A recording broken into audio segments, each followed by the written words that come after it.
It's episode 1000, and welcome to a very special celebratory edition of the Relevant Podcast here in Orlando. I'm your host, your MC for the evening, Cameron Strang, and joining me from Loverland, Virginia, the very dapper Jesse Carey. Hello, hello. From Austin, Texas, author, speaker, podcaster, Jamie Ivey. Hey, guys. Jamie, who are you wearing tonight? Your gown is lovely. Thank you. I'm wearing my new Austin FC sweatshirt, so go... I don't know what their mascot is. Go FC. I don't know. Go Austin. And Cameron, I should note that you are wearing a delightful piece from Sensations on Atlantic Boulevard in Virginia Beach. I wore my special podcast shirt, Virginia's for Lovers, the number one conversation starting shirt that I own when I go out in public.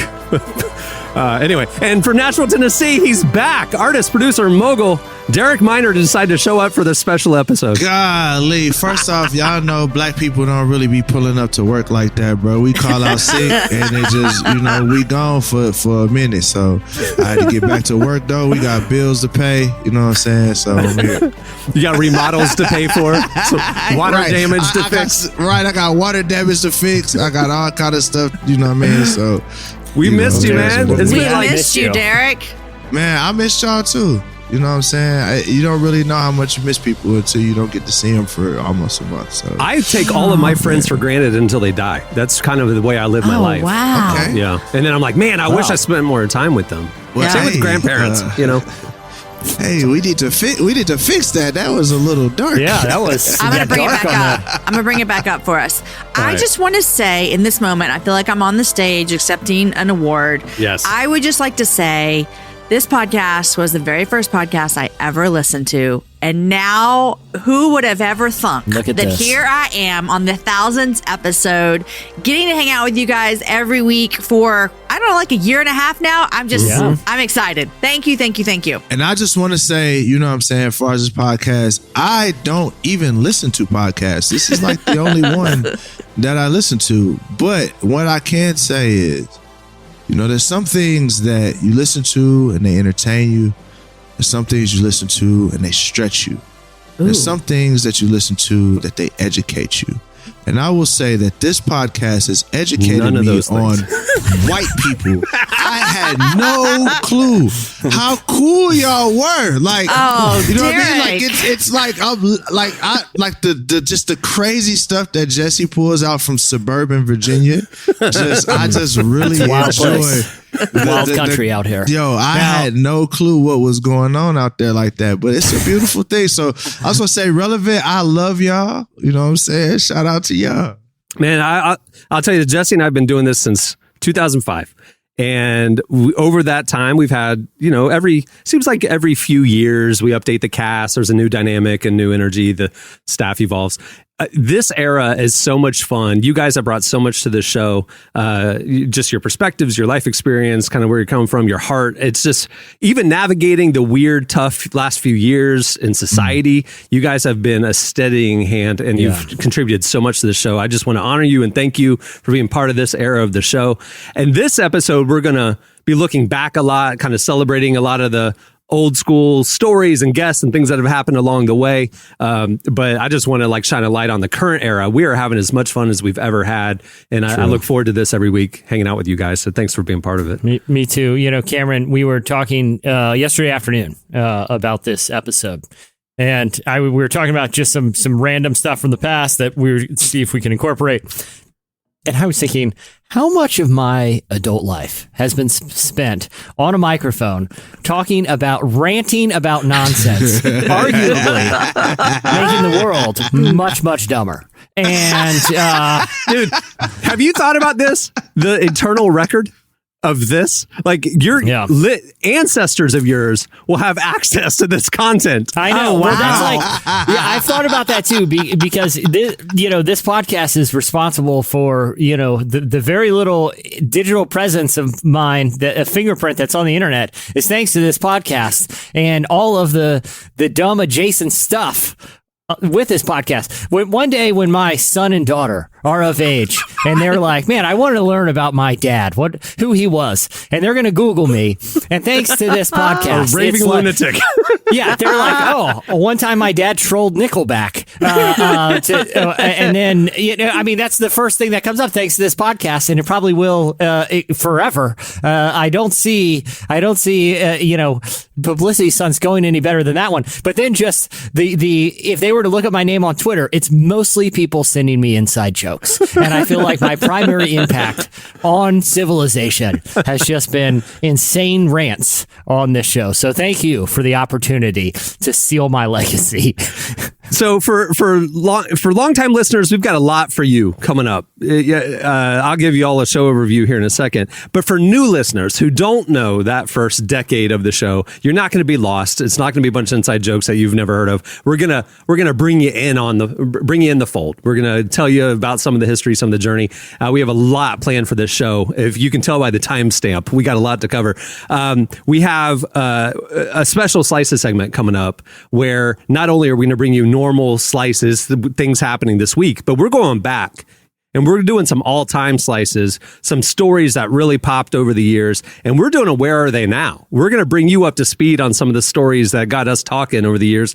Slices is coming up. We have a special mega game that's going to be right after that. Wait, did you say MAGA game? Is that what you said? Mega. Emphasize the E. Hey, look, Jamie, I just got back. Don't give me I just got back. Don't give me no controversy. I feel like Stanley on The Office. I'm just trying to be just out the way.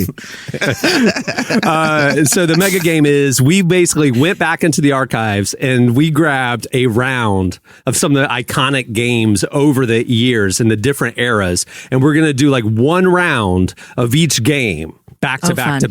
Yeah. And I don't know how many they have. I think it's 5 or 6 of them. So that's coming up. We have some special surprises. Some special guests might pop in at the end of the show. We have a very special segment. We went to Twitter and we said, who thinks you're like the top relevant podcast listener of all time? Tell us why. And we've got a few of you. You're going to come on the show and vie for the title. We have a special relevant podcast trivia game that we're going to end the show with, and listeners are going to come on the show and join us, so you don't want to miss that. There's a lot coming up. I just want people to know this is serious, fancy to do, I mean, and tensions were hot in the creative process when during a planning meeting, Tyler Huckabee spit on my lap before a meeting, and it's been unbelievable the level of intensity going into this, but we're very excited for what's coming. We've had several studios over the years, and obviously in the remote era, I just podcast from the house. We all do. And I brought a lot of our old studio swag here and kind of like set it up in my podcast recording area. I'm looking at the trophy when we were named the very prestigious Religious Podcast of the Year in 2016. At the Potty Awards. The D on that. Okay, I was like, what in the world? I'm looking at the Reliant K framed gold album that they sent us, thanking us, but we were such a not big deal that they misspelled the word relevant. I have the double platinum DC Talk award framed albums awarded to Lifeway Christian stores that I bought on eBay a long time ago. Oh wow! And I have a whole shelves upon shelves of tchotchkes, whale sharks, things that listeners have sent in over the years. Crafts they've made. What's a whale shark? I have a cease and desist from the estate of Nicolas Cage right in front of me, which is one of my prized legal items. Yeah. Derek, a whale shark is a majestic animal of the sea, which for some reason there was a brief period of the podcast where we became obsessed with the idea of punching the whale shark. So you would think it's the most vicious, large, scary creature in the ocean, but it basically is stupid like a manatee. And Adam Smith, a former cast member, went on a multi-episode rant of it's the most punchable fish in the ocean. Okay. For a long time, what Shark Week taught us was sharks are the only animal that you can ethically punch right in the face. I mean, for a while, that's where it came from. Most episodes of Shark Week were, let's see how many sharks we can just punch right in the face. That's right. And, it was just some very immature commentary on Absolutely. that cultural observation. Yep. And FYI, we tried to get Adam Smith on the show today, and he went to Australia 10 years ago to report on a story for us. We lost him in the bush, and we can't find him. So he's not going to be on the show today. Adam, if you're listening, we're pulling for you, buddy. We hope you're alive and well. So I'm sure he is. I don't know. He didn't reply to my email. Anyway, we have a lot to get to. Oh, he just today. doesn't like you. Is what you That's kind of what I'm saying. If you know anything about me, we burned some bridges. I've talked to Adam over. Yeah. I know Adam seems to be doing well. We think. Anyway. All right. We got a lot to get to. Stay tuned. Up next, it's a very special edition of Slices. Pick me up and shoot me down, yeah. Love like a gun, yeah. The letter way you kill me. I guess it's better to be broke than lonely. At least I got a place to go when you own me. Broke than lonely. You're listening to Beginners in St. Lucia. The song is Broke. Today's podcast is brought to you in part by Mercy Ships. Globally, 5 billion people lack access to surgical care. In sub-Saharan Africa, there's only one surgeon for every 200,000 people. Mercy Ships provides free, life-transforming surgeries for people who have little to no access to medical care. They help the blind see, straighten twisted limbs, remove deadly tumors, treat cleft conditions, and so much more. With state-of-the-art hospital ships, they provide safe surgery to children and adults living with treatable conditions, and it's completely free of charge. They do all this work with an all-volunteer crew of professionals who donate their time and talents. Surgeons, stewards, nurses, engineers, and more make the world a better place. Your donation today provides free, safe surgeries to people in desperate need of help. All gifts are matched, so please donate today at mercyships.org/relevant. Today's podcast is brought to you in part by Tim Tebow's book, Look Again. Have you ever wondered what would change if you truly believed you were infinitely valuable to God? In his New York Times bestselling book, Look Again, Tim Tebow reveals the powerful truth that when we learn to see the image of God in every person, including those we struggle to love, everything changes. Tebow shares incredible stories from his work with people the world often overlooks, and it will challenge you to stand up to the lies, rediscover the worth that everyone has, and impact the world for good. Find Look Again by Tim Tebow, available now wherever books are sold. Okay, it's time for a very special Slices. Joining us for this segment is Relevant Senior Editor Tyler Huckabee, live from Paris, France. Hey, Tyler. Bonjour, everybody. There's no Relevant Buzz this week because we're doing like bigger things, so we wanted you to join us for this segment. Obviously, you'll be on later in the show as well. So That's great. There's plenty of buzz going on at relevantmagazine.com. I want to make sure that, like, just because it's not happening on the podcast doesn't mean you can ignore all the great work that's being done by the editorial team on the website. But it is very good to be here. I've been thinking about this one. Because I had to dive into like some of the classics to get this ready. Guys, what it felt like this is your life situation, like going down, like tumbling down, you know, like they kept on pulling up. Suddenly you get very sad for like, oh, what a life. So many afternoons spent talking about escaped monkeys and pontificating about their fates. But here's the thing, Jesse, you're acting like, you know, this is something we're doing for the show. This show became this because this is what you, me, and Adam were talking about at lunch every day. And I was just like, let's just stick some mics And I have no shame. I have no shame. Right. Like, you know, everyone's got to be known for something, right? I mean, what's wrong with bringing a little lunchtime shenanigans to people's headphones for a couple hours a week? You know, that's why it works. Isn't that sort of the genesis of most podcasts, though? Don't you think? People are like, this is so interesting. No. That other people need to listen to it. And 9 times out of 10, they're wrong. Not the case. Yeah, I know. That's what I'm saying. most people are like, oh, you know what? I'll do a podcast where me and my friends will just talk. And it's just like forced and uncomfortable and not funny. The thing is like this became just an outgrowth of something that was organic. And that's why I think the chemistry worked early on. But anyway. There's a whole episode of Always Sunny back in the day where Dennis and Dee start a podcast to just talk about the issues, just the issues. And there's a lot of those out there. Yeah. This is not that.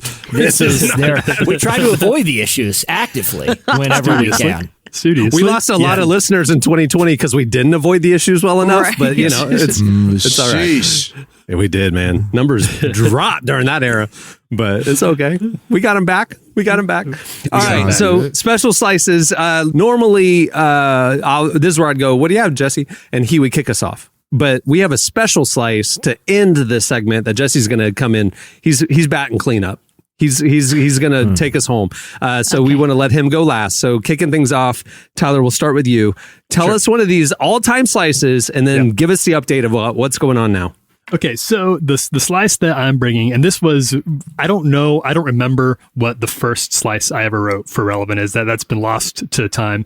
But this was an early slice. This was up there, and this was an event that I'm sure most people remember. Listening to this will remember. It took place back in 2012 in Toronto, when there was a sighting in IKEA of a tiny little monkey wearing that Shirlene jacket. Do you guys remember what this like? Oh, I think mostly what people remember is just the image. It looks like a milk carton photo of a lost child, but it's a little monkey dressed in a very flamboyant fur coat, sitting by itself at the entrance of IKEA, like no people around it.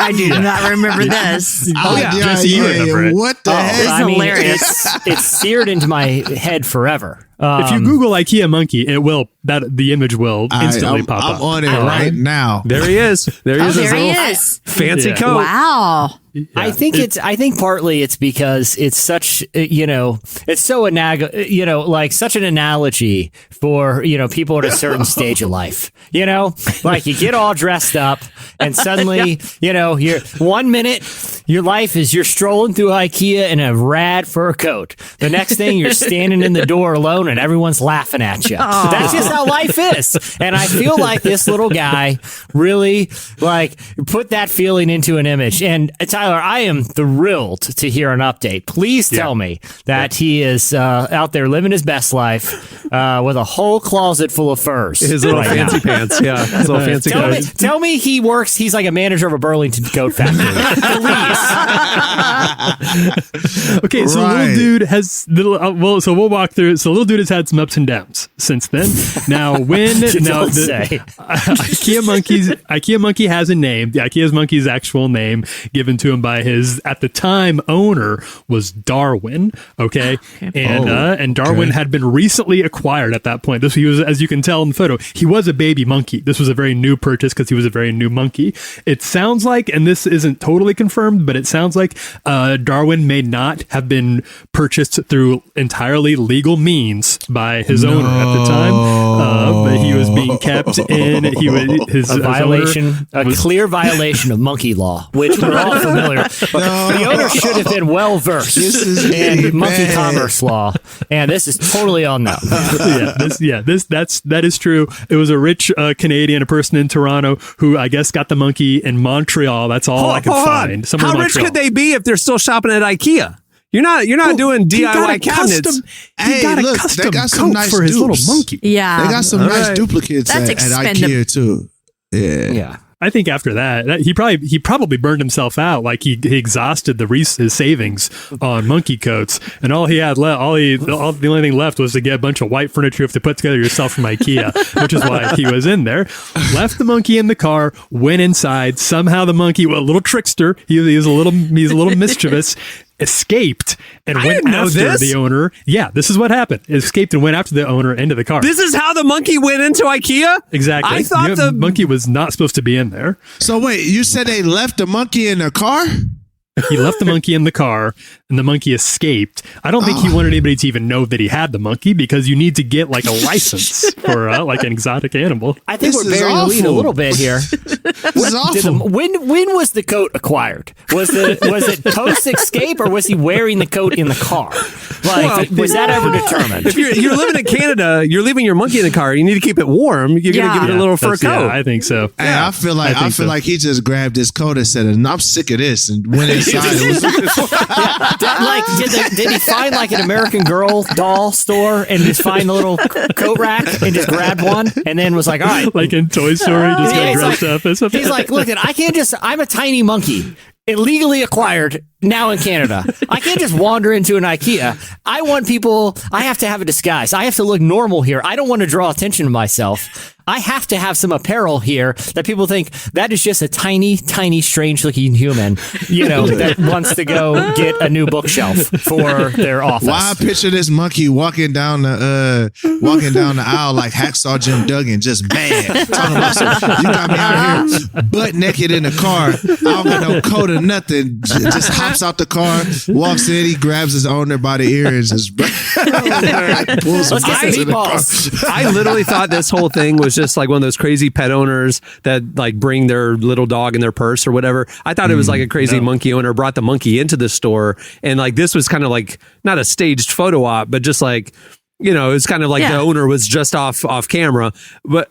This monkey literally just went into IKEA by itself, and people just started taking pictures of a random clothed monkey. Found monkey. That's great. That's way better. This was a random sighting of a monkey. So the obviously the police got involved, and this owner was separated from the baby monkey since he did not have the papers to back up his ownership. His monkey license. If it was in the works, it was revoked. He did not have it, and I would feel a little bit bad about, like, that kind of sounds like the sad part of a Disney movie, except for I also think that this guy maybe was like involved in monkey napping of some kind. Ooh. Like he like this monkey was separated from the family. The authorities wanted to find where this monkey was originally from, but they had no leads on this, could not find whatever black market situation the monkey was bought from originally. Did the owner just like, I can't imagine. I mean, the owner knows where it came from. Do these Canadian Mountain investigative, do they not interrogate this monkey owner? It seems like I think in we Canada, get to the bottom of this one pretty quickly. They're just too nice in Canada. They don't like, they're just like, if you wouldn't Joe mind. Exotic, man. I think he got it from Joe Exotic. He got it from your man. Yeah. Yeah, exactly. Tiger There is the ending is happy because Darwin did find a new family at Storybook Farm Primate Sanctuary, which is in Toronto. And there were already 24 other rescued monkeys that were rescued from licenseless owners, I guess. And that is where he is alive and well to this day, living out on this huge, it's very beautiful. I looked at the website, this like large protected land where he and all his other rescued monkey pals just hang out. So you're saying he's at a monkey orphanage? Yeah, he's basically at a monkey. Well, now it's like a living facility. Like he's it's like a grown big monkey. community. This went from 101 Dalmatians to Annie. Like this is a movie. Now, I don't know. I don't. Okay. No, He's happy. I think Is he so. happy? It looks nice. I can But send the you the other link to alternative was he was kidnapped and he was left in the car. Who leaves their monkey in the car? Here's a question: do we still have a coat? That's what I'm saying. Like he's living in the lap of luxury. He's got his own wardrobe. He was having a fur coat to being butt naked again. Exactly. Yeah, you tell me if it's a happy ending, Tyler, because You want to go from Daddy Warbucks back to the orphanage? No, you don't. You want Right. you guys know I've pitched a lot of fantastic business ideas, Yes, you impromptu on this podcast over the years, Yeah, and I for have sure. one right now. Good. It's called the Internet Hall of Fame.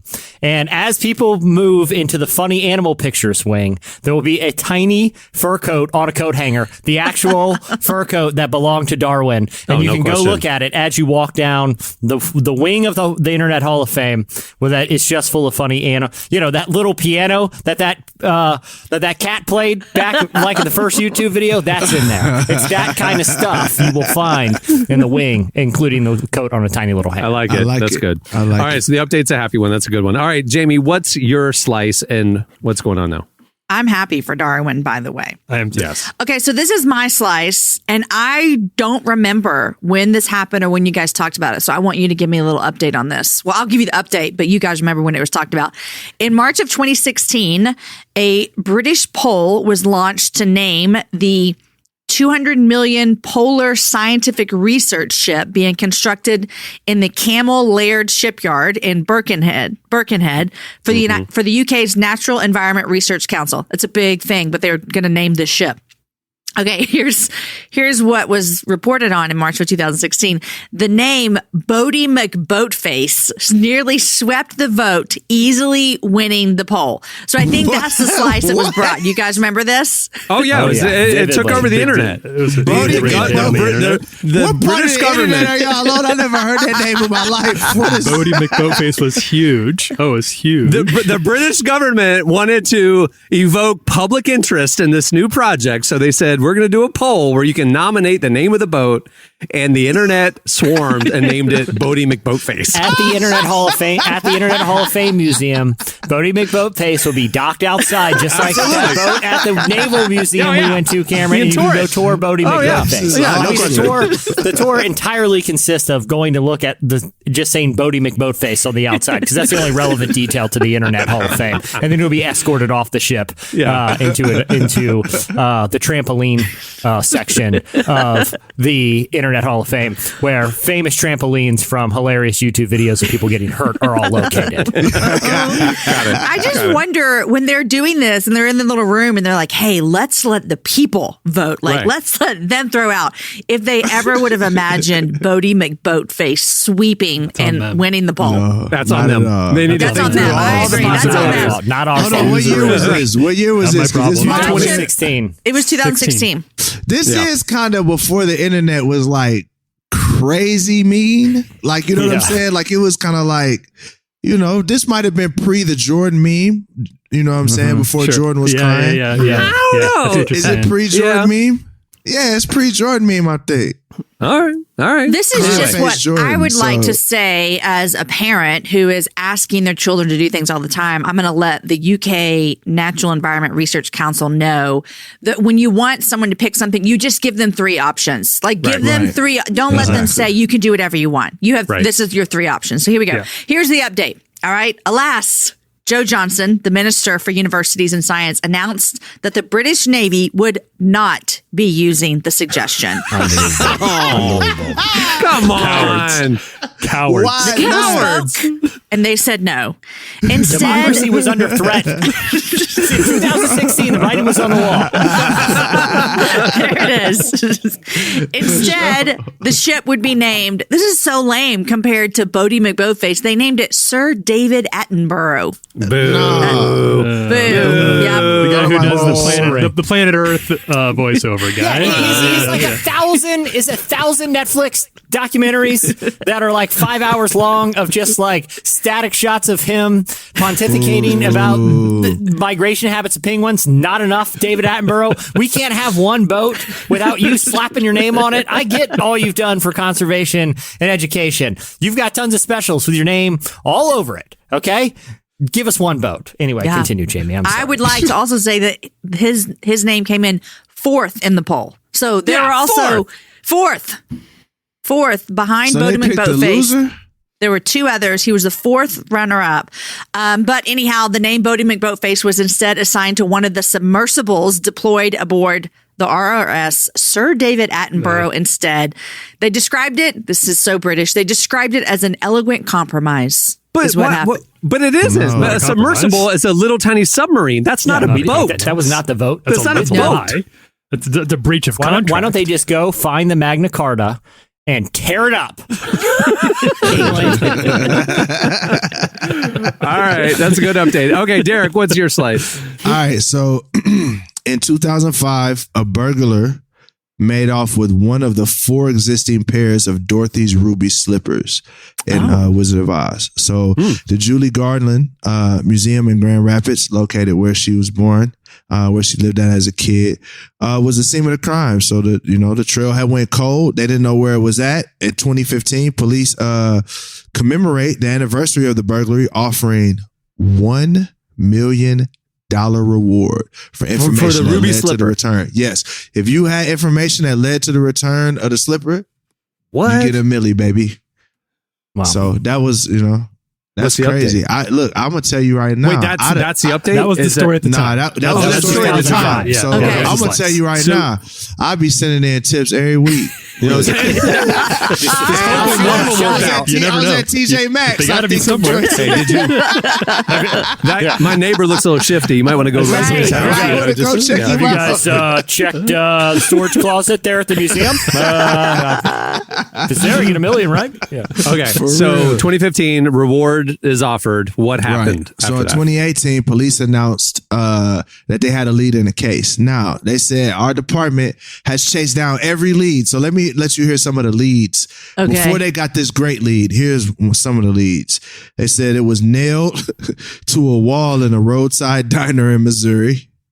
Right. That it's at the Smithsonian, which Yeah, is for pairs. I saw it on my family vacation. Yeah, that's not a lead. You're not getting $1 million. It was the wrong one. So it's You're not going to believe it. You're going to believe the luck. Good try. check Good try. that. Where's I'll $1 tell million? you guys. They're storing a lot of valuable stuff in there. And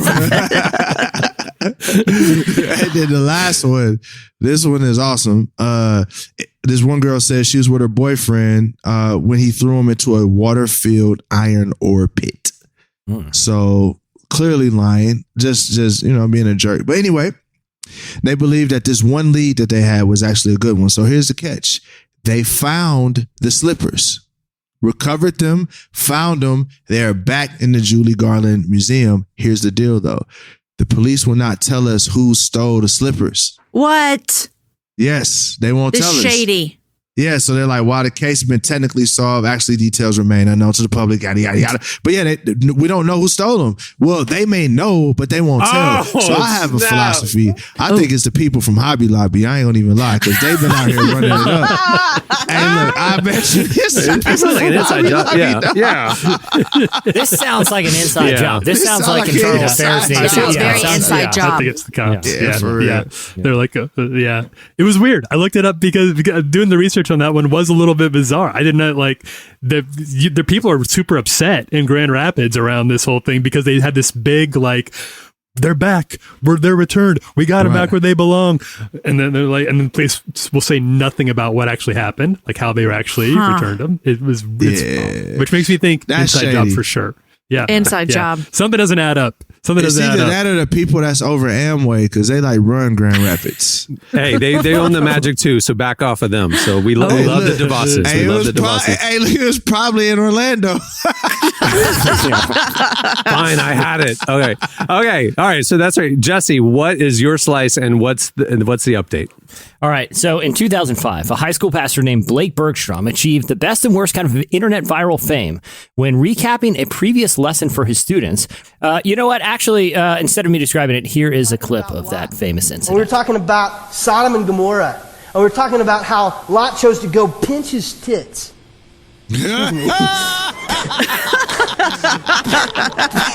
Pitch his tents. Pitch his tents is what I said. And you heard nothing else here. This is church, my gosh.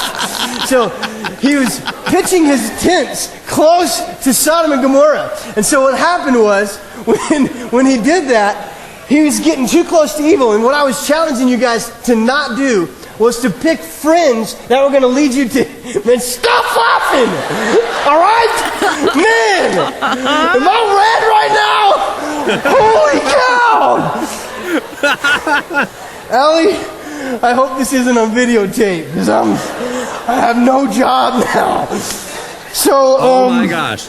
Okay, so since then, the video has been viewed more than 1,000 times online, and at the time, You said more than million. 1,000? Million. 1 million. Oh, I was yeah. like- I was like, okay. dang, that's kind of... I don't know if that's viral. 1,000 times. But Blake was a very, very good sport, and I know it had initially kind of a conflicted relationship with this video. I actually had the privilege of meeting Blake. I don't know if he remembers this interaction, but I was at a booth, at the Relevant booth at a Catalyst conference, and he walked up, and I recognized him from the video, and he was a very good sport about it. And this is very exciting. We have not only just, I don't even want to give an update about it. Right. I want to hear an update from the man himself, someone who achieved viral fame in a really interesting era of the internet and has survived this incident. Blake, welcome to the Relevant Podcast, man. Hey guys, it's great great to meet you. Yay, Thanks for having Blake. me. What up, man? What up? Pleasure. Like 17 years later, people are still talking about this. How do you feel about that? Man, I need to kind of help you go back. So this is when iPods just got video. YouTube was brand new. I mean, this was a very long time ago, right? And so, yeah, my students all were putting it on their iPod video and taking it to school. And they were like, this is my youth pastor. You got to come to my church. And so my youth ministry blew up. It was great. I want to go to that edgy church where they talk about tits. That's right. Like, I love this guy. Let's make him our pastor. He keeps it real. That's amazing. Now, Blake, you were such a good sport about this, and I know this is no one, especially in media or ministry, pictures like an incident like this will kind of spark some sort of viral notoriety, and I'm sure that was because it was one of those things where it's kind of just a prolonged blooper. It had to be a little interesting to deal with that notoriety at first. What was your relationship with the video then, and what is it now? Yeah, so I remember when it first happened. I'm sitting in my office at church, Southeast Christian Church in Parker, Colorado. I don't know if you can share that or not, but I remember getting this video from a Baptist preacher in South Carolina, and he goes, "Young man, the Lord has a way of revealing the darkness that's in your heart." Put him on blast. Well, sir, actually, I'm married with 4 kids, and maybe that's true. I don't think so. I just messed up my words. That's all. Yeah. Oh my God. That was back in the era where like going viral took some work. You had to like email it to people. You had to like, be intentional about sharing this thing. So the fact that people were like in the pastoral community, everybody was concerned about you and looking at what's happening. Somebody had to reach out. That's hilarious. It first went viral on AOL. And it was this clip called Blake's Big Mistake. And so that's kind of how it went viral. And then like all these missionaries from all over the world started getting this. And I'm like, what happened? Like overnight, Yeah. Like a missionary from Italy calls me the very next day. I'm like, I couldn't believe that this was happening. So yeah. Now Blake, I appreciate how good natured you've been about this. Are you still in ministry today? This was 20 years ago. I'm a lead pastor here in south part of Atlanta, church called One Church. I'm having the time of my life. It's going really well. Church has exploded. But I remember like I went to be on staff at Life Church with Craig Rochelle. Yeah. And I was a campus pastor there, and they were like interviewing, all the guys that were in a lineup of pastors to be interviewed. And so they're like, these are all topics that Craig's preached, and they had all these different topics like masturbation and, prostitution, all these things that he wanted us to be able to preach on. And so like the DLT hands me this bucket that says pick from this one. And of course, the only thing that they had in it was pinching tits. How do you feel about the fact that you're giving your life to ministry and, 150 years from now, generations of your family will look back to find out about their lineage, and this will be the digital record of your life's work. Yeah, hopefully there's more to my life than that. But it has been my, 5 minutes of fame that I got. So 17 years of fame. What are you talking about? We're still that's right. Well, Blake, on the bright side, man, a lot of pastors have gone viral for a lot worse things. And so if this is the worst public blemish on your record, I would count that as a big W, like I said, I think you played it off. Even like you said, man, on the front page of AOL, Blake's Big Mistake. That's got to be tough to see, but I think you're really someone who kind of shows how to bounce back, Well, thanks for joining us and telling us what's going on now for our Where Are They Now segment, man. And congrats, on the success of your ministry, man. Absolutely. And thanks for being a good sport. Appreciate you guys, and I hope that this is a huge success. I'm proud of Relevant for all you've done over the years. Thanks for joining us, Blake.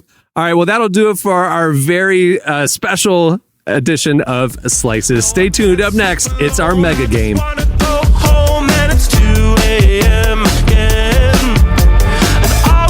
Years I've been running from my fears, but I can't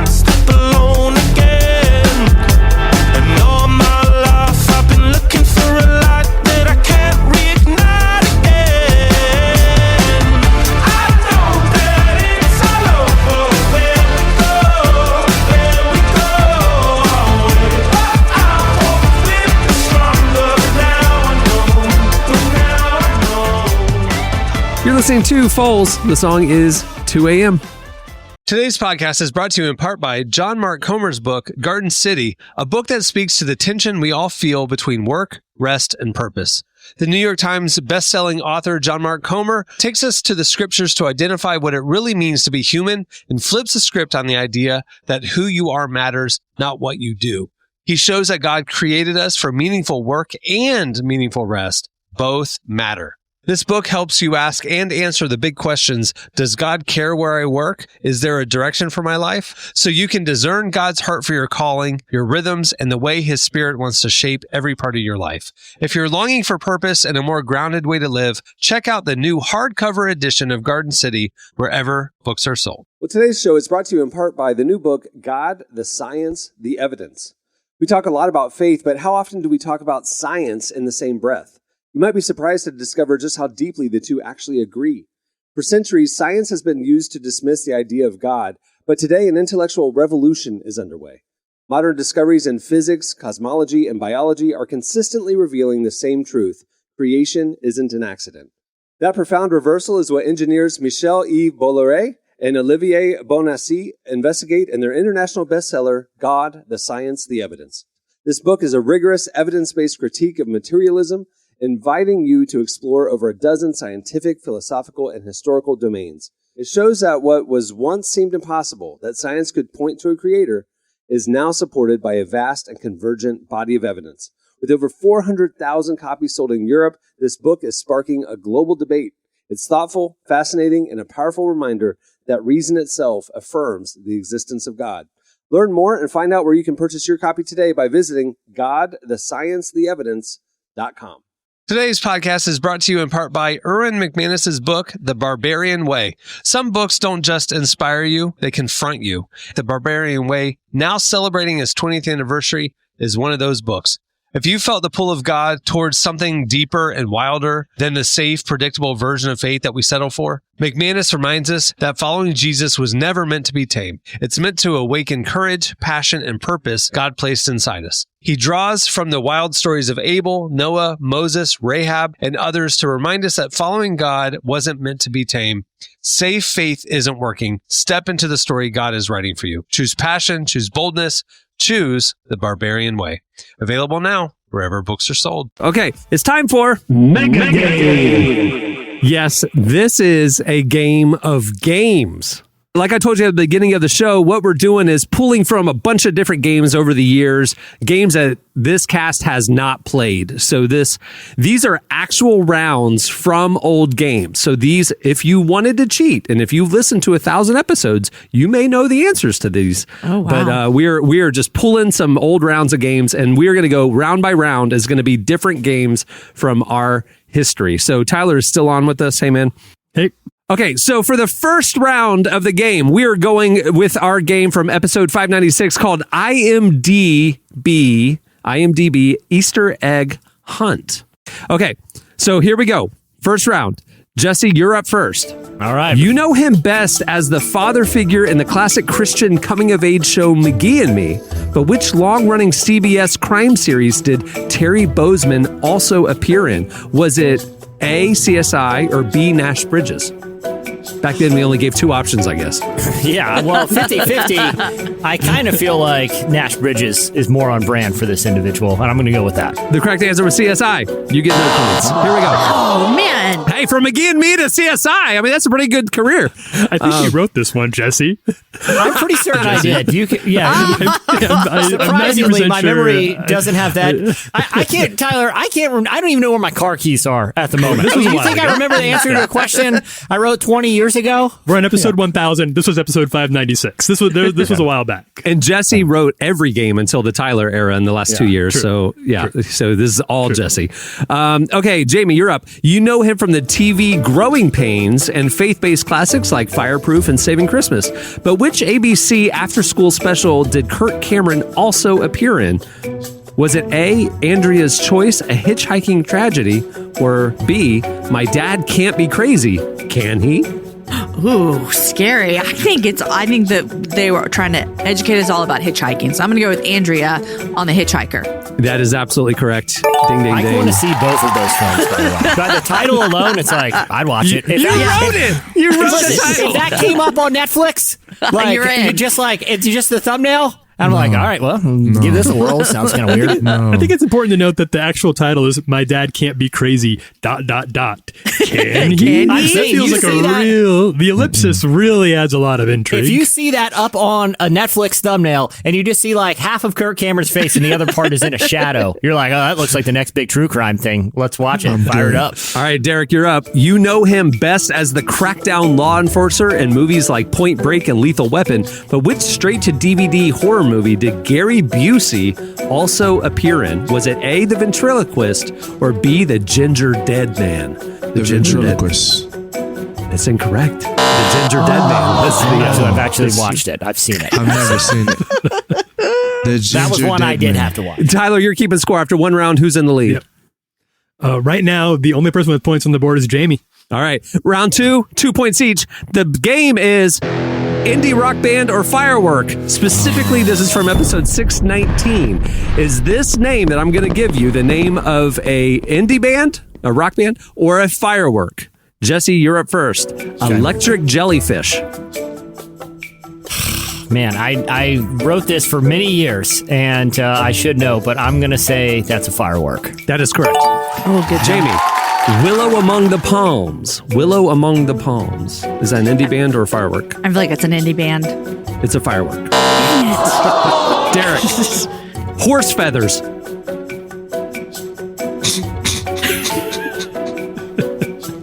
All right, that's a firework.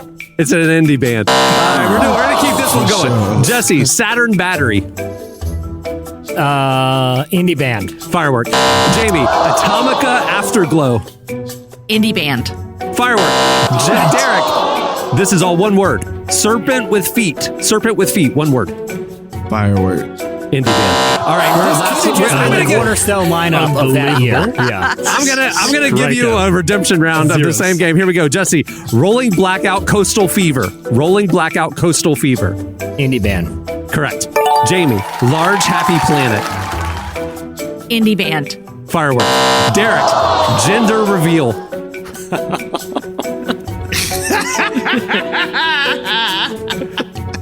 Firework. It is a firework. All right, that was 2 points each. So, did you keep up, Tyler? Where are we at? I did, yeah. Jesse is in the lead. Jesse has 4, Derek has 2, and Jamie has 1. All right, here we go. Third round, 3 points each. The game is Rotten Tomato, Rotten Tomato from episode 577. Rotten Tomatoes, the game. Hey! Which movie were these real and really negative reviews written about?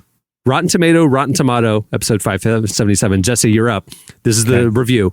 In its pure, misjudged ickiness, bad acting ropiness, in its quirksy, smirksy, passive-aggressive tweeness, this insidiously terrible film could hardly get any more skin-crawling. Was that real review talking about 500 Days of Summer? The Book of Henry, starring Naomi Watts, Paul Blart Mall Cop, starring Kevin James, or Garden State, starring Zach Braff? I'm going to go with the Book of Henry. The Book of Henry is correct. 3 points. All right, Jamie, you're up. Here's the review. I am now relatively certain there is a hell, and it is a darkened theater with no doors showing this movie on a loop for eternity. Wow. Was that review, real review, talking about Left Behind starring Kirk Cameron, Left Behind 2, Tribulation Force starring Kirk Cameron, Paul Blart Mall Cop starring Kevin James, or Left Behind starring Nicolas Cage? This feels like the 3 Left Behinds feel like softballs, but then there's this random one in there, and I really liked Mall Cop, so I don't know. I'm going to have to go with Left Behind starring Nicolas Cage. That is correct. 3 points. Nailed it. All right, Derek, here we go. A brazenly lazy sequel that dives headfirst into even more depressing depths than its predecessor. Is that talking about Daddy's Home 2, starring Will Ferrell and Mark Wahlberg, Grown Ups 2, starring Adam Sandler and Chris Rock, Zoolander 2, starring Ben Stiller and Owen Wilson, or Paul Blart Mall Cop, starring Kevin James? Y'all leave Paul Blart alone. I man. know. Jesse. Daddy's Things were a little home. meaner back then. Yeah. Daddy's Home 2 is the correct answer, starring Will Ferrell and Mark Wahlberg. All right. Let's get it. Next round, next game. What's the score update? That was worth 4 points each, I believe, or 3 points each. Sorry. 3 points each. Yeah. Right now, we've got Jesse in the lead. Jamie's right, and Jamie is right behind him, and Derek is right behind her. It's close. It's close. Okay. It's still anybody's game. All right, fourth round, 4 points each. The game is The spectacular 2017 Holy Ghost Wiener Roast Monster Mash Challenge. from episode 573. Actual Christian Hell House or real heavy metal album? I'm going to give you a name, and you're going to tell me if that name is the name of an actual Halloween Christian Hell House or a heavy metal album. Jesse, Blood Mountain. That's got to be heavy metal album. Heavy metal album, that's correct. Jamie, The House of Death. That's definitely shown at your local high school gym for youth night. That is a Christian Hell House. Christian Derek, house. The Nightmare. What is it? You can be a Christian Hell House or an actual heavy metal album name. heavy metal album name. The Nightmare. Heavy metal album name. Christian Hell House. Sheesh. We're going to go again. Jesse, Slaughter of the Soul. Jesus. That sounds like a rad Hell House. I mean, I would like that album, but I'm going Hell House here. Heavy metal album. Jamie, Operation Mind Crime. Operation : Mind Crime. I'm going to go with metal band. Metal album, that is correct. Okay. And lastly, Derek, Scaremare. One word, Scaremare. Metal band. Christian Hell House. All right, for sure. All right. Next round and the last round of our mega game. Here we go. This is when there was one episode where I was on sabbatical going through a divorce, and they hijacked the show and started doing this candy talk segment where they just talked about candy. I had nothing to do with it. Yeah, some of the best And apparently- reviews we've ever received. At one point, they gamified it and did a candy talk game. Yeah. So this is a round from the candy talk game that happened one time. So here we go. Which of these has more calories? This is worth 5 points. This is the fifth round. Jesse, you're up first. 6 entire heads of lettuce or a king-sized Hershey's bar? Which has more calories? 6 heads of lettuce or a king-sized Hershey's bar? I'm going to go with 6 heads of lettuce. The answer is king-sized Hershey's bar. Lettuce has like no calories, dude. Like zero. but It's 6? water.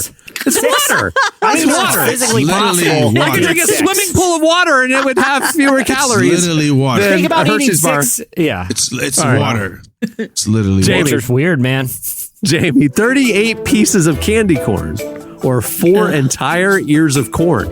Which has more calories? 38 pieces of candy corn or 4 entire ears of corn? It has to be the candy corn with all the sugar. The candy corn is the correct answer. Okay. Man, Jamie killing it. Wait, where is it? 38. Where I does could that eat put? 38 in one handful. All right, If Derek, you're here we asking go. where it puts us, Cameron, I think it puts me in the lead. I think it does. And Yeah, I don't think she's Derek can catch up. I No, think you there's might no catching up we for might be me. on the home stretch here. Derek, here we go. 2 cups of Boston baked beans or 3 entire cans of Bush's baked beans? 2 cups of Boston baked beans or 3 entire cans of Bush's baked beans? Which has more calories? Depends on the size of the can. But I'll say the Bush's baked beans. That is correct. Baked beans have more calories than the candy Boston baked beans. There you go. Tyler, what's our final score? Derek got 5 points just then. I'm down bad. Adding it up all up, we have Jamie coming through with 10 points. Jesse, you finished with 8 points. No! And Derek, we got a tie round. It is also 10 points for Derek. Wow. Derek and Jamie finish in the lead. I'm humbled. Jesse I'm Taylor humbled. just 2 behind. Wow. Is there a tiebreaker in the mix? I don't have a tiebreaker. I think we just have to go down that they took the It's It's like a soccer co-champions. match. Let's I- get I'm I'm it. humbled considering I'd authored most of these games. All of them. You wrote every one of those You things. I think you wrote all of them. You know, Jesse. there was one time, this is how much content we produced. This is like Derek Minor when he's in a concert and can't remember his own lyrics Right. because he's Yeah. talked about that. Yeah, I think I I, did remember- Rotten Tomato, For sure. Rotten Tomato, but I think the rest were all you. Or there may have been some assists from the bleachers, but I think these were mostly you. I remember one time like reading an article that wasn't on the site. It was like aggregated on some other site, and I was like, this is interesting. I wonder who wrote this. I kind of have some questions about some things. And I looked it up. I'm like, I wrote this? When did that happen? Like, that's how bad the memory is. Dude, putting this show together, I've called everybody that I could for help because I don't remember what I did last Tuesday. Yeah. I don't remember what we talked about 9 years ago. So anyway, there you go. All right, that's it for Mega Game. Okay, at this point in the show, Derek and Jamie, we are saying au revoir to you guys. Thank you so much for being part of this part of the show. Thank you guys. You guys Aardvark to you. What's that? I said aardvark to you as well. Aardvark. Dude, we love you guys, and we're so glad that you're part of this. We're excited for what's coming up after this 1000th episode with you, and Thanks, guys. Absolutely. Peace. To listeners, stay tuned. Up next, a few other relevant staffers join us, and then don't miss the listener game at the end of the show.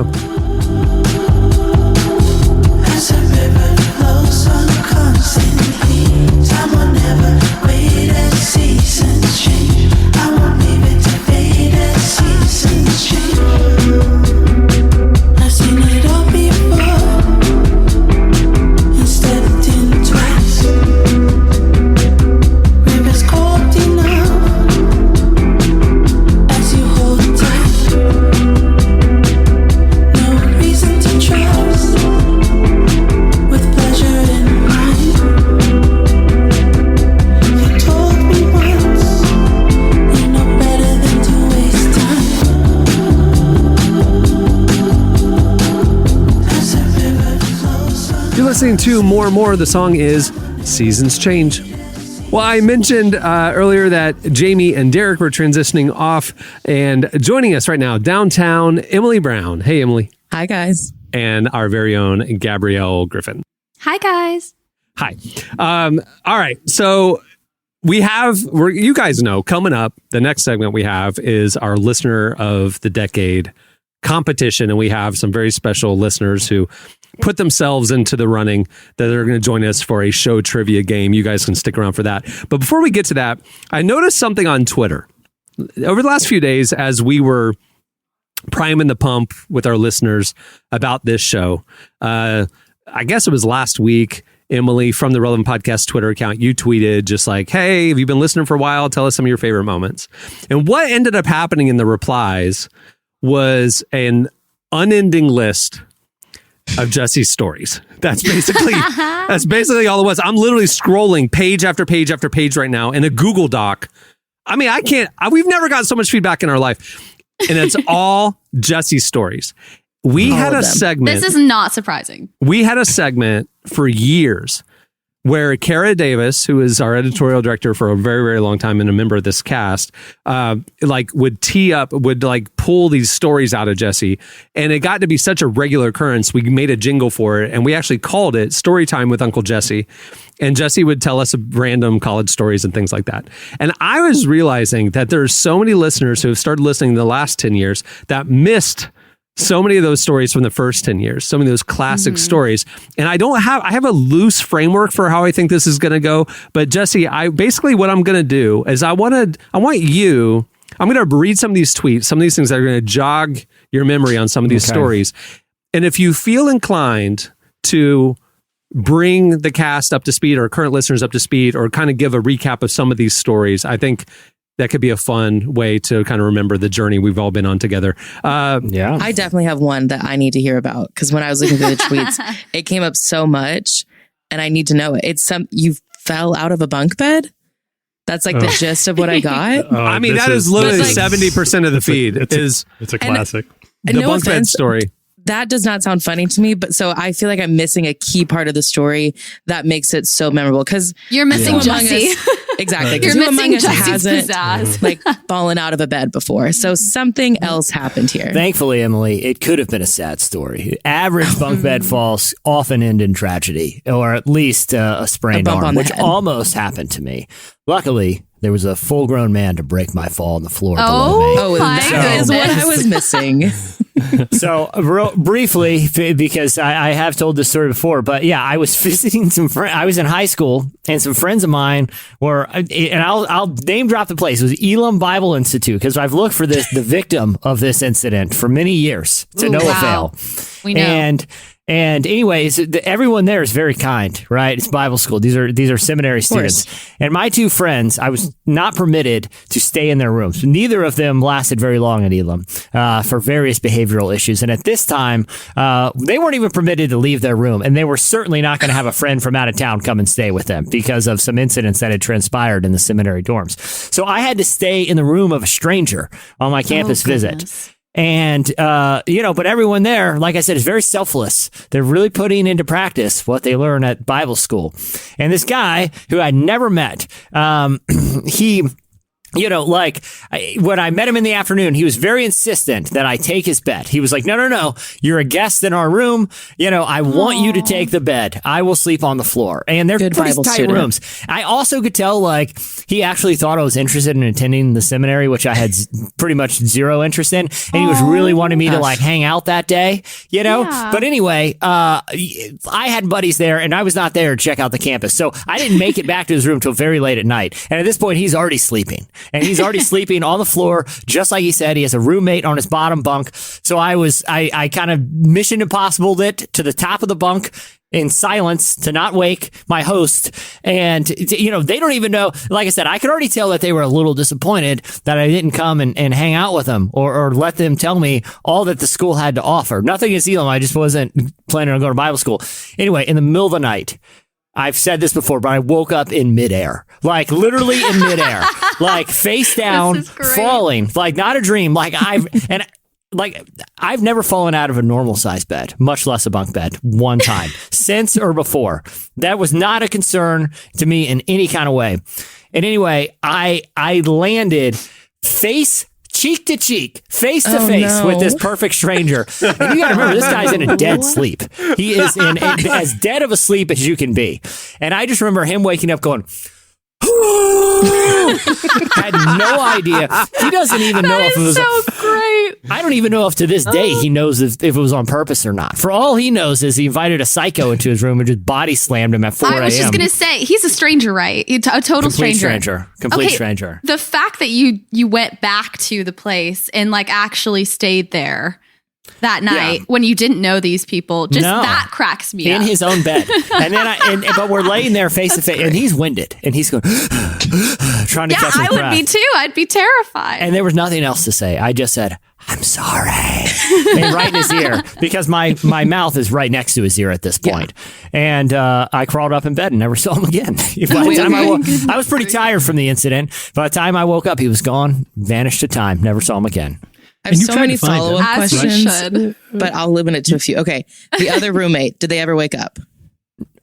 If they did, they didn't. They were acknowledge also it. terrified. I think that person was probably playing it safe. They were probably like, we invited a psycho in the room and he just body slammed. My only move is to pretend I'm asleep so he doesn't attack me. So I never. He throws in a snore to really sell that he's not awake. Okay. Yeah.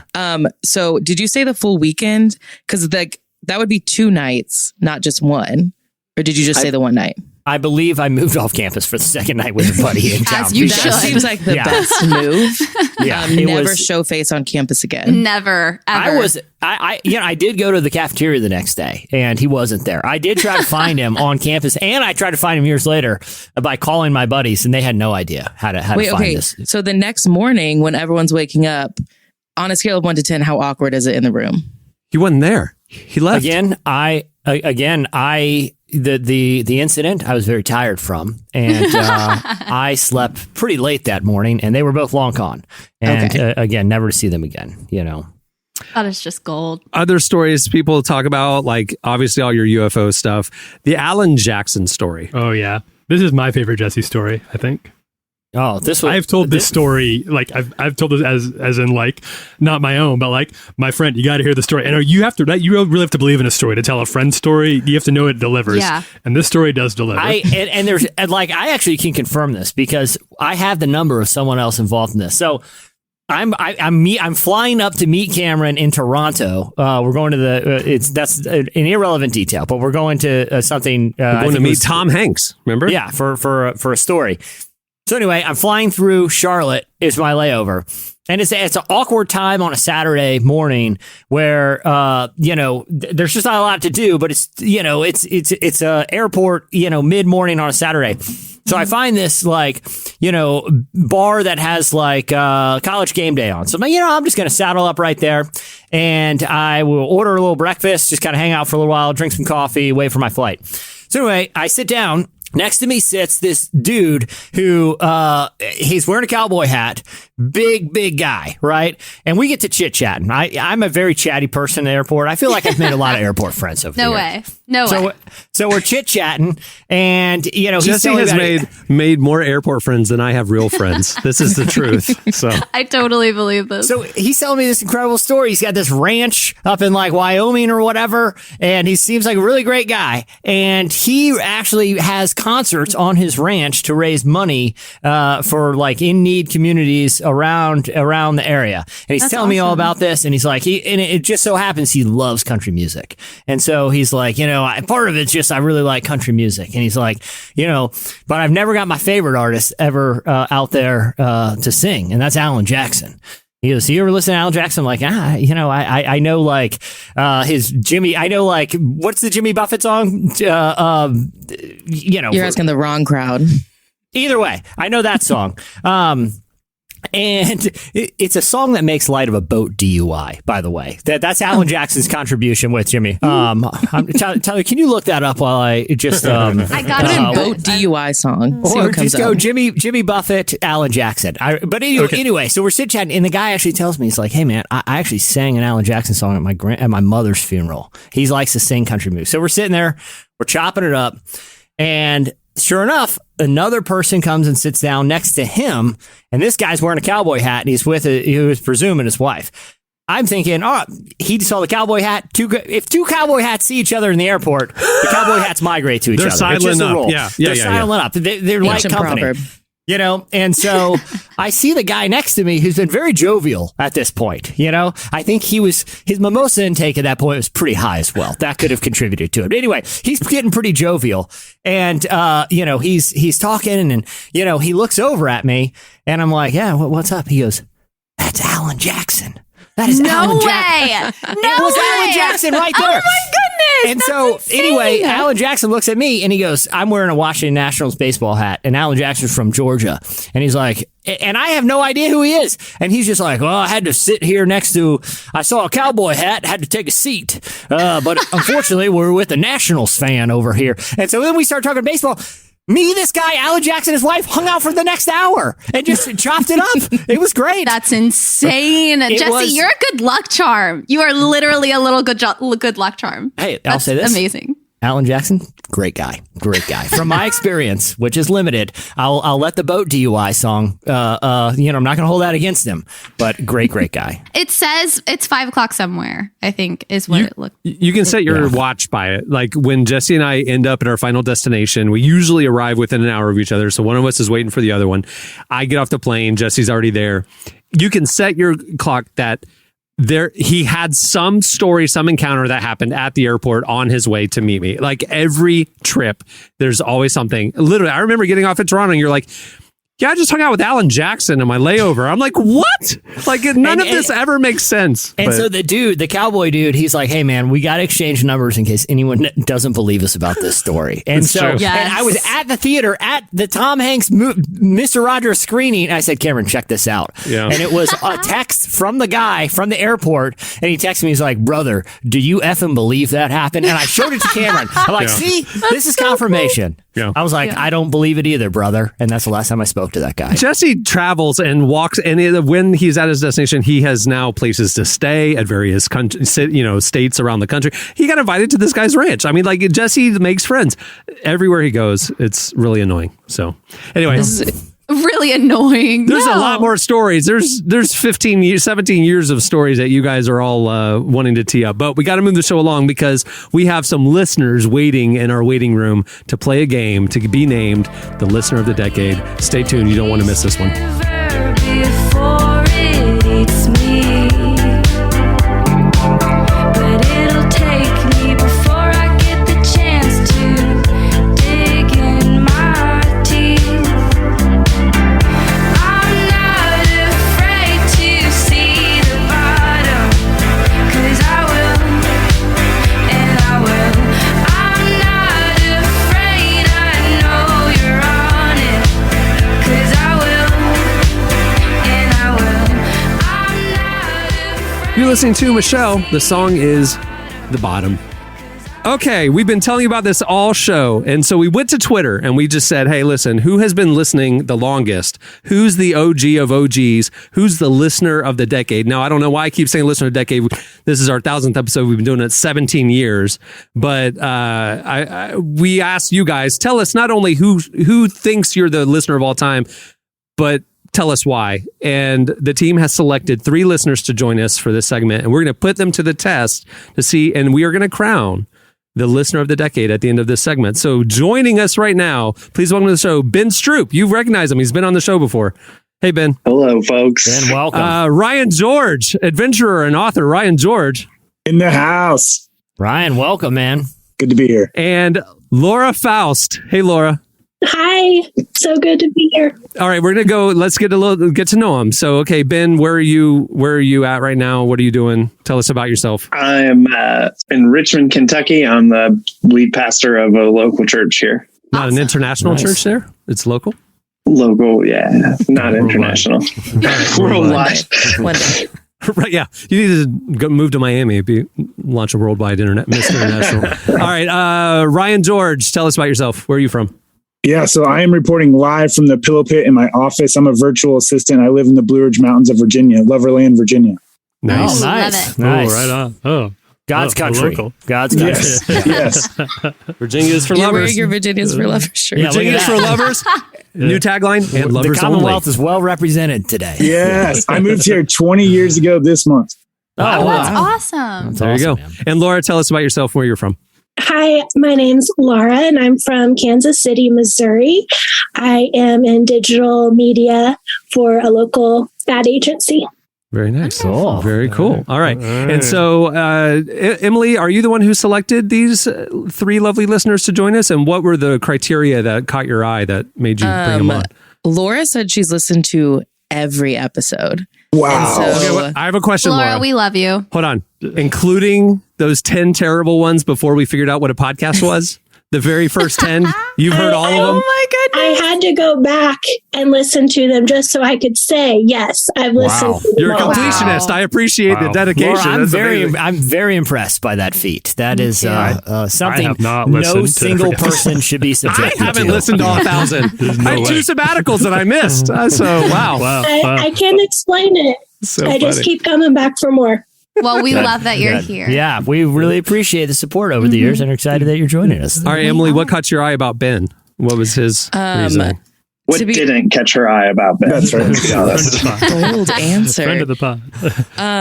What was actually really interesting about Ben is the fact that multiple other people tagged him and said, if he's not on here, then he's it's the like, people's choice. He's That's kind of what people's you're saying. choice. So All no right. pressure, All right. Ben, but like, if you don't win this, you kind of have some angry fans that you're going to have to answer. Ooh. I didn't know I had any fans, so if I lose them, I won't be too upset. They're either your fans or your enemies. They're either like Yeah. setting you up Ooh. or This is possible. Ben, a lot of people are going to be upset at you either way on this thing. So we're just. As a pastor, I'm used to it. So. Touche. The rejection that y'all have to endure, like if I could never be a pastor, like if somebody left the church, I would like take it personally, like it would hurt my feelings. So you have to build up this callous. People don't Can't matter relate to you. that. Yeah. Not one bit. All right, and what caught your eye about Ryan's application, Emily? Ryan, I actually noticed because almost without fail, every time we post an editorial question of the week, Ryan always has a response. And I love that because there are times when we have questions and I get nervous no one's going to answer, but I feel like I can always count on Ryan to give me something to work with. There you So go. I wanted to respect the loyalty. Yes. I love it. Also, I'm the only listener to listen in the Arctic and Antarctic circles, so that's a real important He part. did mention that as well. That is very impressive. That gives us total global world coverage. domination. Thanks to you, Ryan. Worldwide. Ben, So we have some take like notes. tough competitions here. Yeah. Yeah. This podcast goes from small town Kentucky all the way to the Antarctic. That's amazing. right. I love it. Okay. So I have many, many rounds of show trivia. All right. Here we go. This first round is just a warm up round. It's super easy. It's just to get you in the flow. And then I've got 6 more rounds. So here we go. Tyler, you're the scorekeeper still. First round's gonna be 1 point each. Got it. You ready? Got it. Here we go. Laura, you're up first.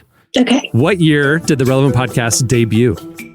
I was there listening 2005. 2005 is correct. August 2005. Yep. That's exactly 17 years ago. All right, Ben, this is a softball I'm going to lob you. What's my favorite professional sports team? The Orlando Magic. There you go. Done. Okay. That's a gimme putt right there.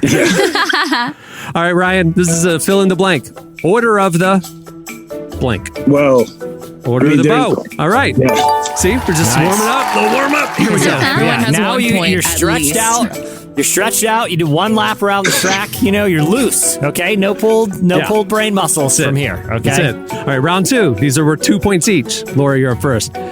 Name of Relevant's longtime editorial director and the first female cast member of the show. What was her name? I She's on the think it show. was Kara. Kara Davis. That's correct. Davis, That is right. a legend, Karen. Absolutely. We need like She- a clapping emoji or something because I'm I just know, impressed yeah. every time. Yes. She was the one sane person in the room with Adam Smith and Jesse.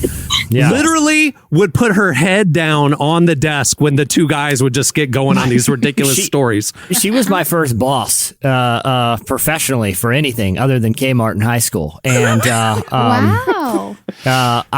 it was funny having you go because Kara's an incredible person and one of the nicest people and smartest people in the world. But I was very intimidated, and having to be a dummy in front of her as part of my job for an extended period of time. I seriously wonder if it was going to hurt me professionally. But Kara's very kind and gracious and always fun. I think I mentioned this, but right before I left Nashville, I was at a friend's party right across the street from my house there. And my time with Kara did not overlap, but this person comes up to me while I'm there. I was like, "Are you Tyler Huckabee?"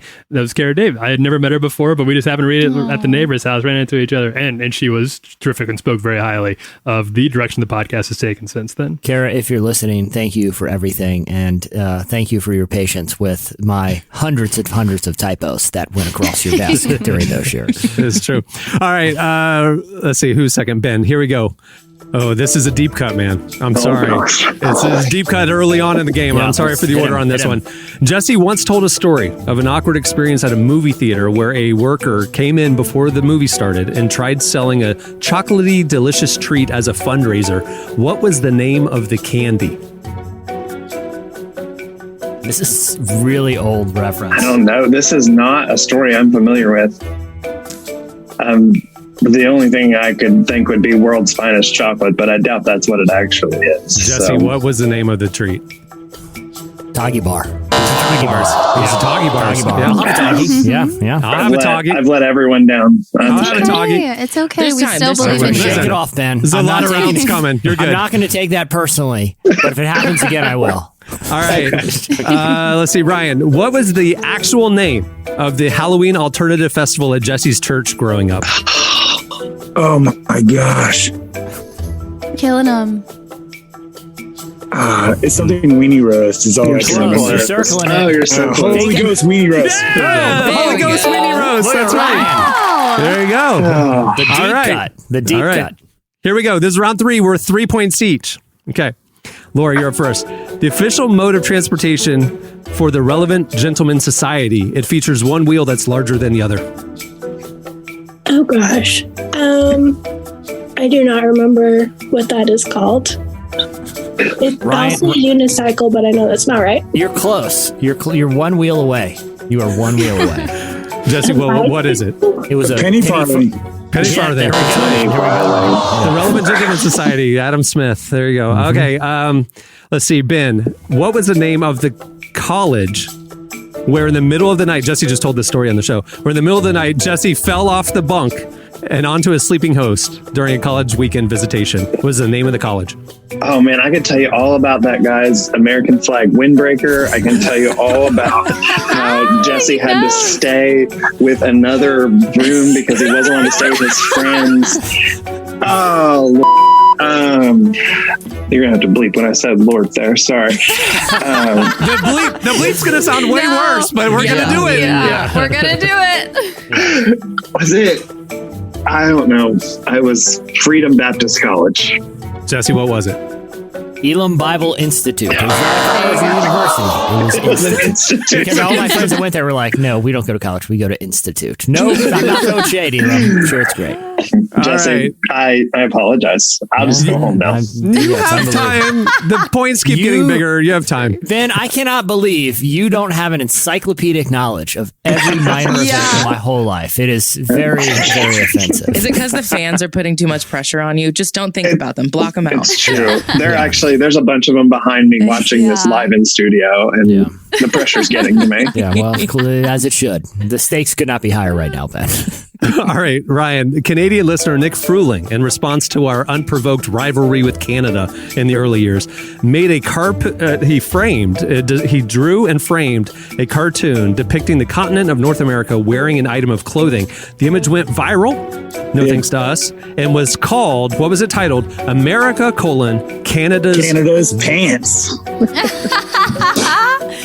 Right on it. No, that wasn't it. You're so close. Canada's jorts. And he did it. Right. And then look at Relevant Media Group. Look at Florida. He pixelated it. Anyway, this image minus the relevant, this image, including the Relevant Media Group and the pixelated anatomy appendage, went viral, and people were hitting me up like, why is Relevant being made fun of? Anyway, so there you go. It was on Reddit. So close.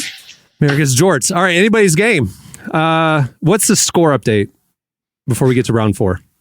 All right, so currently Laura is in the lead with 3 points. No, it is. We're tied up between Ben and Laura at 3 points. I'm sorry, Ryan, you've got 1 point. Okay, but we got a lot of game. Anybody's game. Round 4 with 4 points each. Here we go. Laura, you're up first. What restaurant chain sent Chandler a custom jacket and a year of free food after hearing about his unironic love for their establishment on this show? I know this one. It was Chili's. Chili's is correct. There you go. Do you think they'll do another deal for another current member of the Relevant?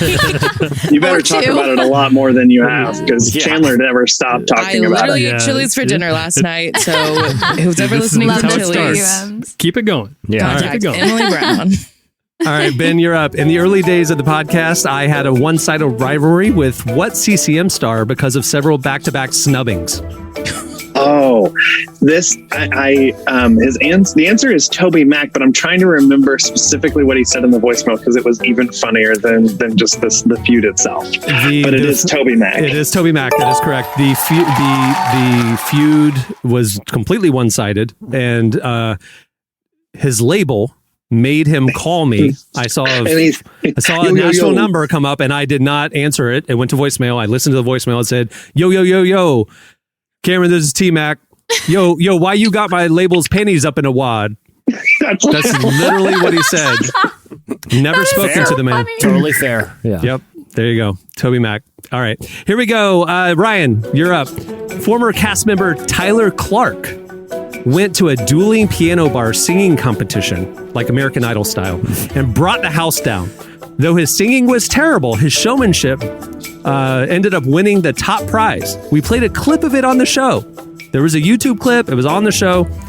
He won the studio recording time. It was a real singing competition. What was the song he sung? Oh, Mariah Carey, "We Be My Baby." I have no idea. Ring of Fire by Johnny Cash. That's right. Here is a clip.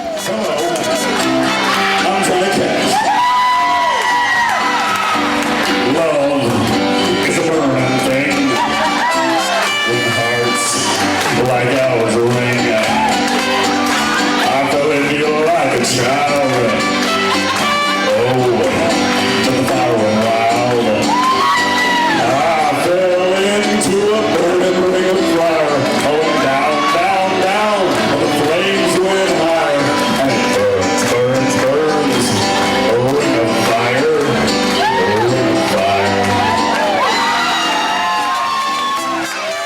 Now, here's the tragic ending. He, Tyler Clark, being the good man that he is, ended up giving the studio time to a woman who was taking the competition very seriously so that she could record a demo. Don't know what happened to that demo, but in exchange, Tyler Clark got an electric Heineken branded guitar that stayed in our apartment for quite a bit of time. So everyone won. Cool. Everyone won. I thought her name was like Taylor Swift or something like that. So. I was going to say that. Yeah. All right. Okay. Here we go. Round 5. Everything's worth 5 points. Here we go, Laura, you're up first. What was the name of the board game that Jesse, Adam, and I bought at Target and played for over an hour on an episode of the podcast? Hint, it had a small mirror and affirmation cards. What was the name of the board game we played for over an hour on this show? So what's coming to mind is definitely a game you all talked about. Whether this was what you played, I'm not sure, but I feel like it was like Joel Osteen's board game. What's the name of the board game? I think we give it to her. Give it to her? Okay. It's Joel Osteen's Your Best Life Now, the game. The game. We did. We bought it. It's on my shelf. And I can tell you, if you are playing that game, you are certainly not living your best life because it was arguably the longest hour of podcasting in the history of podcasts. If you were just to leave a microphone on to record random terrible sounds and play it back, it would be more listenable than someone actually trying to play Your Best Life Now, the game. All right, Ben, this is a long time ago. During a visit to Orlando, probably 10 years ago, Jesse and I went to dinner at an establishment where Jesse ended up having an awkward encounter with a falconer in the lobby afterwards. What was the name of the establishment we went to? I was hoping this was going to be about the fork bending magician that you guys saw at the Christmas party, not about the falconer. That changes my life. That I still have the bent fork, by the way. That was very cool. That haunts me. I still got that guy's number in my phone from that.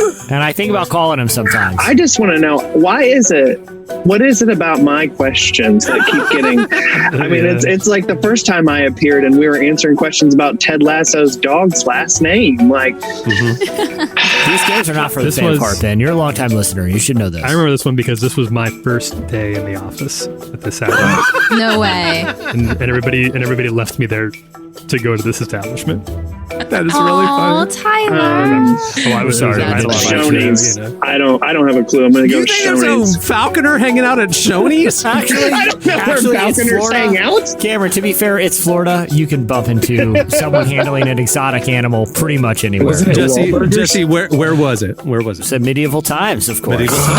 Y'all went to Medieval Times and left Tyler at the office? It was like a podcast thing. I wasn't on the podcast yet. First of all, I was just an I didn't even know he started. I thought he was just there, a man at the office. All I remember is that we were at a sporting event, and so what do I do at sporting events? I heckle, and so I was heckling the Knights the entire time. I did not know that when you leave the arena, the Knights are standing in the lobby to take photos with you. Like you had to go a night gauntlet, dude. Yeah. I about got into a fight. They were so angry at my heckling. So yeah, that was Jesse was over there with the Falcons. Considered sports? There's jousting. It's competitions. I don't know how scripted. It's all a little blurry. I know the Falconer no was not offense to the impressed Medieval Times community, but I don't think they're a sport. So I thought it was like WWE. Sorry, had to be said. It's got to be. But hey, if you work at Medieval Times, I mean, that's a flex. Like your job is to put on suits of armor and ride horses for people's entertainment. You're a celebrity. Maybe over the Shoney's staff, but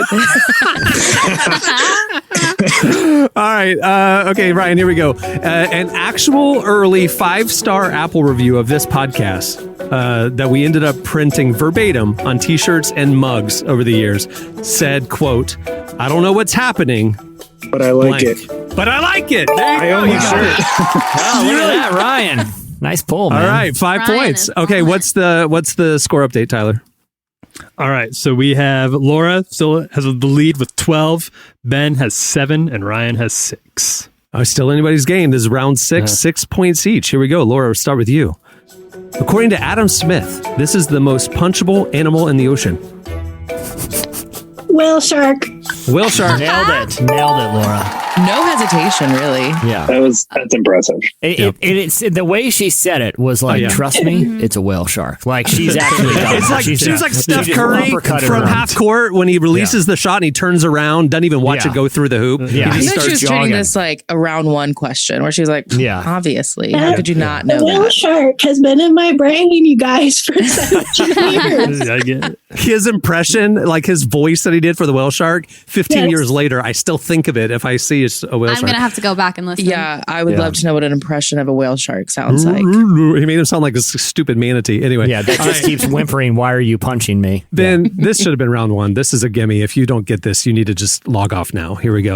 The first psychological endurance challenge Jesse did to raise money for charity water involved listening to a certain band's music 24/7 for a week. It became international news. What was the name of the band? It was Nickelback. Nickelback is correct. Very good. Here we go. All right, Ryan. In 2014, Jesse and I traveled to Chicago to witness in person a nationally televised Daredevil stunt. Who was the high wire performer we went to see? Nick Walinda. Nick Walinda. That is correct. Do I get a bonus point to say that Joel Osteen was there? I mean, he was, and at the last minute, he stood us up. He was standing there. I had corresponded with these people for weeks. Mm-hmm. I think Joel Osteen knew. I think they it leaked like what somebody did a Google search right before. Exactly, and he ran across the tightrope just to get away from us. So, the man has incredible balance. All right, round 7. This is the final round. What's our score update? The final round, Tyler. All right. We've got Laura has 18 points. Ben has 13 points and Ryan has 12. All right, so we need to go backwards in order. We'll start with Ryan. Okay. So here we go. Okay. 7 points. And I got some tiebreakers if we need them. So here we go. Okay.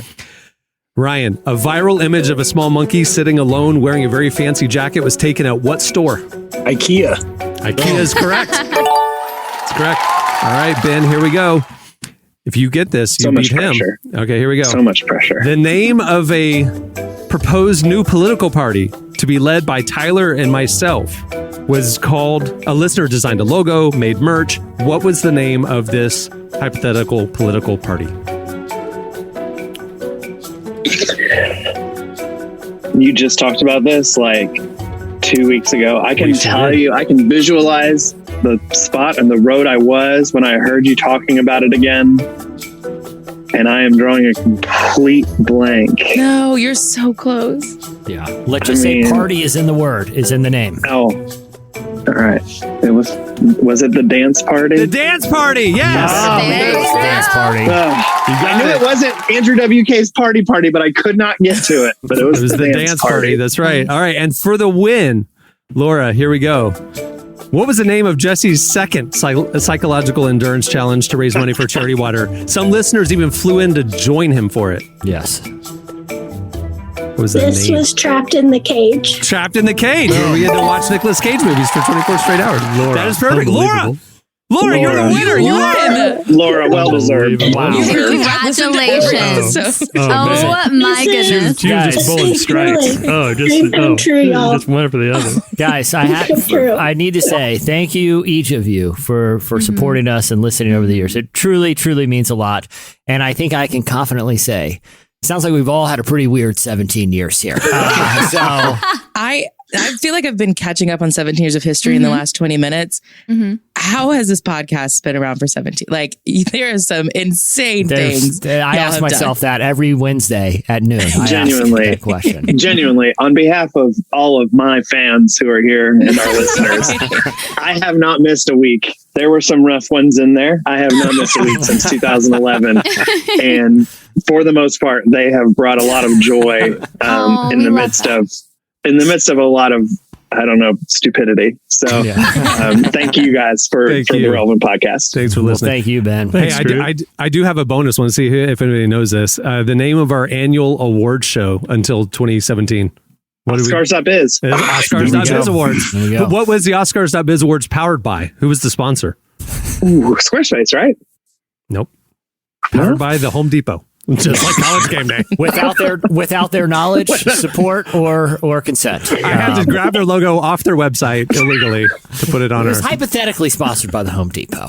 I'm sure they would be into it if we knew how to contact them. I was getting some lumber, and I asked the guy, "Do y'all want to sponsor our show?" He said no. Yeah. Anyway, All right, well, thank you guys. No. Emotionally, no.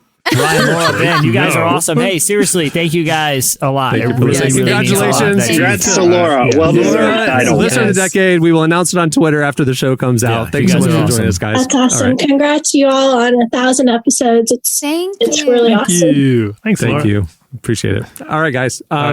Thanks so much for joining us in the middle of the day. Thanks, guys. Thanks. It's great to meet you. Bye-bye. Bye, everybody. Well, at this point in the show is where I usually tell you, like, go check out the issue of Relevant. Well, guess what? Go check out the issue of Relevant. We are actually about to release our fall digital issue. The team is putting the final touches on it literally today. I'm so excited for you to see it. In the meantime, you can check out the very last few days of our summer digital issue if you want to. It is presented by our friends at World Vision. It's available for free. Just click the magazine tab over at relevantmagazine.com. If you want to get the stunning, beautiful, ad-free enhanced edition laid out like our print magazine with interactive features, it's gorgeous. It is part of our Relevant Plus subscription. If you're not a subscriber to Relevant Plus, you can sign up for as little as $2.50 a month. It's the best way to experience our content. You get unlimited reading and ad-free reading at relevantmagazine.com. You get an ad-free version of this podcast released early. You get an exclusive subscriber podcast as well. And like I mentioned, you get the beautifully designed tablet edition or phone edition or desktop edition of our digital magazine, plus other stuff. Go check it out. All the information is right there in the Relevant Plus tab at relevantmagazine.com. Sign up because we're about to release our fall issue and you do not want to miss it. It's awesome. And then we'll just wrap it up. Thanks, guys, for joining us. You know, Derek and Jamie, we're on the first part of the show. I'm so glad you guys were able to come on the second part of the show. When you guys, get into the rotation, it's always so much fun. So Emily, Gabs, Tyler, thanks so much for everything you've contributed to this current era of the show. 1,000 episodes, Jesse. That's crazy. Yeah, this was a really fun trip down memory lane here. And to the listeners, not just Ben, Ryan, and Laura who joined us, It seriously, I not to get like sentimental here, but it seriously means so much that so many of you choose and have chosen over the years to spend a couple hours a week with us. It is one of the crazy awesome privileges of my whole life to be able to do this and to speak to so many people and have so many people contact me or I'll bump into that have liked the show, and it really means the world that you guys listen. We have a lot of fun doing it. We put a lot of time into it, but it really is all about the listeners. And so seriously, thank you. You guys are awesome, and it means so much that you spend so much time with us. It's the highlight of my week. We love seeing the interaction on social media. And yeah, we just want to thank all of you for listening for sure. We have a lot of fun stuff in store coming up, but man, we want to take a minute and have kind of a special, unusual episode for the 1,000th episode. Thanks for sticking with us even up to this point. If you're still listening, you're an OG. Thanks so much. If you've heard our end of the year episodes, you know kind of what we do. Those weird little non sequitur Jesse outros that we throw at the end of the show, we stack them back to back, right? So we were like, hey, we should do kind of a mega outro for this episode, right? And so the internet said no. The Apple podcast said, please don't do this. Jesse, when it got past 40 minutes, we had to make an executive decision. That's just too much. And it was the right call. It was the right call. Undisputedly the right call. But we are going to end it with a way too long run of those weird non sequitur clips. So after we sign off, stay tuned. You don't want to miss what's coming up. You see your little timestamp on your thing that's playing right now. There's still some show to go. Oh man. Okay, here we go. On that note, we'll wrap it. I'm Cameron Strang. I'm Jesse Carey. I'm Tyler Huckabee. I'm Emily Brown. I'm Gabrielle Griffin. And for Derek Miner and Jamie Ivey, thanks for listening, everybody. We'll see you next time for 1001.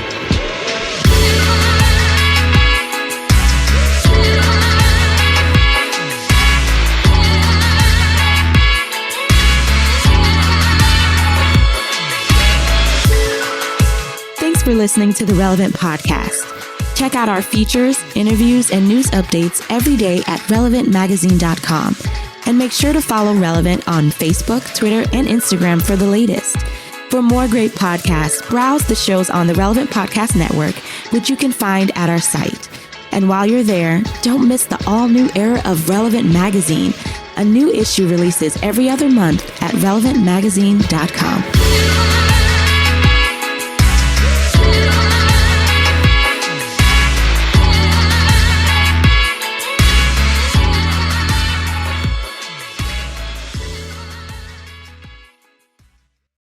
If my pilot's wearing a helmet, I kind of feel like I should be wearing one. If people are still listening up to this point, they hold the law in high integrity. If you put Kevin James in a movie, I'm seeing it. Comic book home delivery is the worst idea ever. Do they bring it right down to your mom's basement?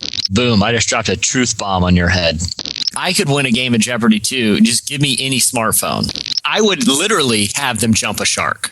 Well, James Franco had asked to host the Oscars.biz, but we didn't think he'd be that good. If anyone knows The Rapture, it's Kirk Cameron. I have a brand new, very sophisticated Lego car, and I happen to know a science teacher that can do pretty cool stuff with liquid nitrogen. So yeah, I want the missile guidance system. So you're telling me the guy that opened fire on a Taco Bell over 50 cents wasn't thinking it through? Or I could just tell people my birthday is April 1st and then be like, really? I thought it was April 2nd. I'll be like, April Fool's it is, but you can give me a joke gift. Yeah, if you're walking around with a sword, I got news for you. People are probably going to be making fun of you behind your back. Everyone wins when there's a royal wedding. If you're a kid that grew up in Boston, you have two hopes of making it. One is in the mafia. Two is in a professional sports team. Yeah, give me the extra large Dr. Pepper and a bucket of popcorn, and let me just throw back on some Terrence Malick. It's the Four Loko of boat toys. I'm not buying a lethal weapon that's illegal. I'm buying a paperweight.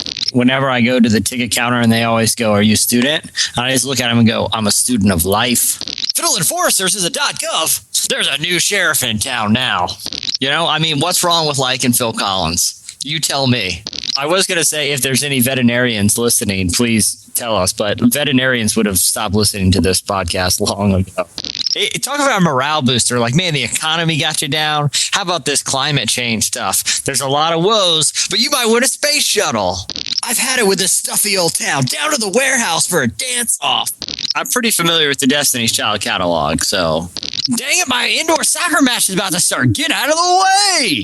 Peace out, Boy Scouts. I'll be going starting fires out back. I'll have a doggy. Get your coat, honey. We're out of here. Maybe I'll go down to the skating rink. Some kids will probably be pretty impressed. I'm going to throw away this marijuana. Who's with me? I would rather have 6 dirty hobos, all armed with samurai swords, than be in one porta potty with an even medium-sized rat. Hey, you want to see a 400-pound alligator get some sweet air for some rancid chicken meat? Yeah. I'm not insane. I may be deranged, but I'm not crazy. The human digestive system is not meant for an entire brick of cheddar cheese in one sitting. I mean, people at NASA listen to this thing, and they are just scratching their head every week. We're only 10 minutes in this thing, and Hambone's already dropped an Airbud ref. A pheasant is a pretty expensive entree, and you find a dead one, that's like a gift. The honey-baked ham layaway is the ultimate economic indicator of the depth of this recession. Or you could just say, I'm no longer going to cry during children's movies. Monkskin. Oh, darn it, I'm out of oregano. Hurry, run to Marshall, to the spice section. Get out, you fools, the bridge is out. Well, that ought to shine some light on the situation. Yeah! If John Lovitz is in it, it holds up. Ladies and gentlemen, this is why the internet was invented. Just take it, you big dumb whale. Don't blame me, I voted for a dance party. If the hallmark of quality and innovation that is Marshall's has put their stamp of endorsement on this, sir, I'm in. Just got back sweating in the gym. No big deal. Here's my new 5K time. Mr. President, take your hands off my tabbouleh. You get out there and you tell people what they want. And if they don't want to hear it, you yell louder. Crossfire, you'll get caught up in the crossfire. The minute I smell trouble or my own burning flesh, I'm out of there. If I want to walk down the street in a homemade Spider-Man costume and demand people give me money, well, freedom, free made free. I'll just say from experience, you know, having these kind of looks, it's a burden. Tyler Huckabee, wild card. Who shall fit my neck properly for this hemp necklace? I can see you. Keep playing it. Keep going. What's years and years of hard work and research when you have the opinion of Suzanne Summers? I'll see you at the abandoned shell just past midnight.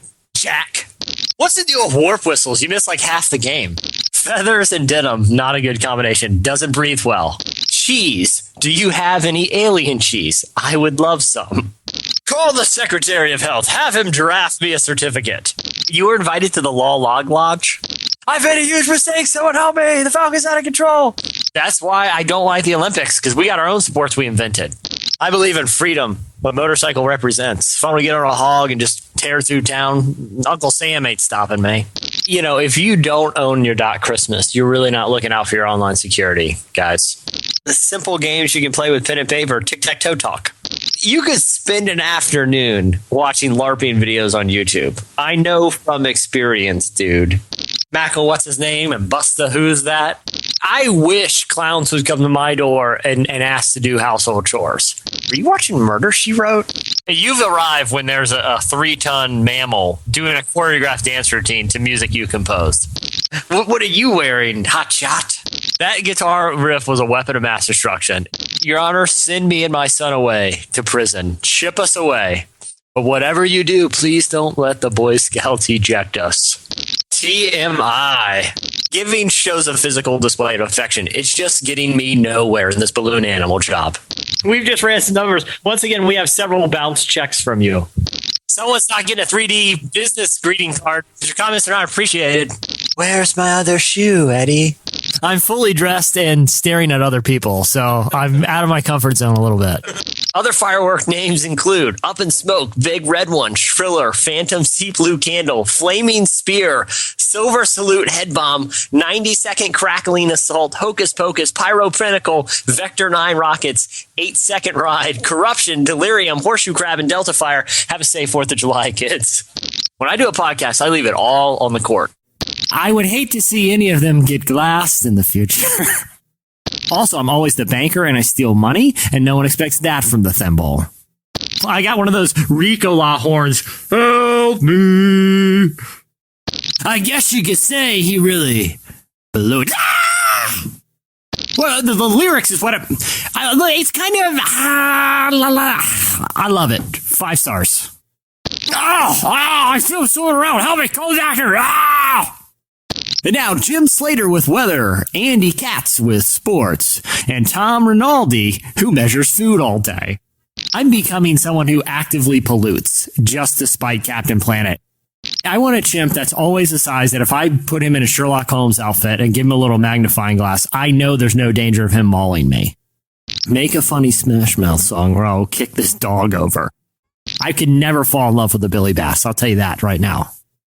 When it comes to elves, err on the side of caution. I shouldn't have cut the roof of your mouth. I'm sorry.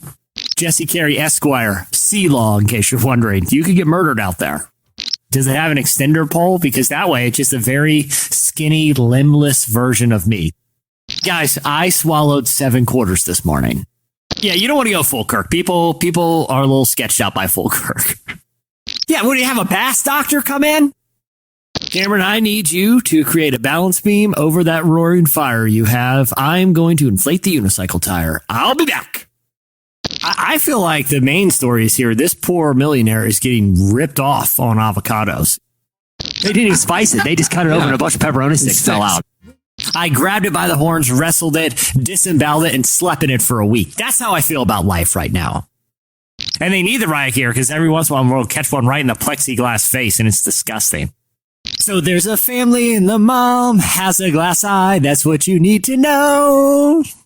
Are they smart enough to prevent us from capturing them, putting them in pools, and making them do exotic dance routines? I think not. Shocking. It wasn't even news beyond offense, just shocked me to the core. Bring me a higher love. Hey, it's a different era, and you just gotta absorb it sometimes. Why is my pills filled with 3/4 cotton? Butchering the Queen's English, I'm Jesse Carey. If I can't see your face, the gospel does not apply. You're talking Seabass's language right now. I was like, I'm jumping on the back of that train of girls. Shut up, alpacas, you've cost me everything. Searching for dicks on my big old bloodhound doggy. And I'll say this, as cool as it looks in a drink, Don't drink it. He who holds the packing peanuts. We all know the parable. You're talking to a guy who's intimately familiar with night terrors. It's the most wonderful time. Ring ding a ding ding ding. You know it's coming, guys. Thank you. It's going to be the subject of a true crime.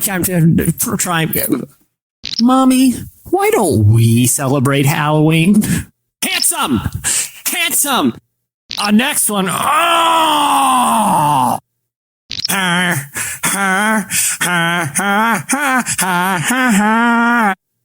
And if you happen to have magnetized fingers and you're thankful for them, let us know.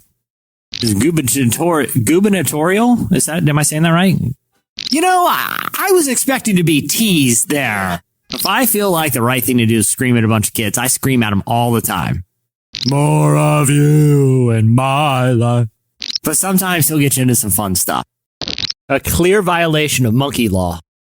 I wrote this? When did that happen? Relevant Podcast Network.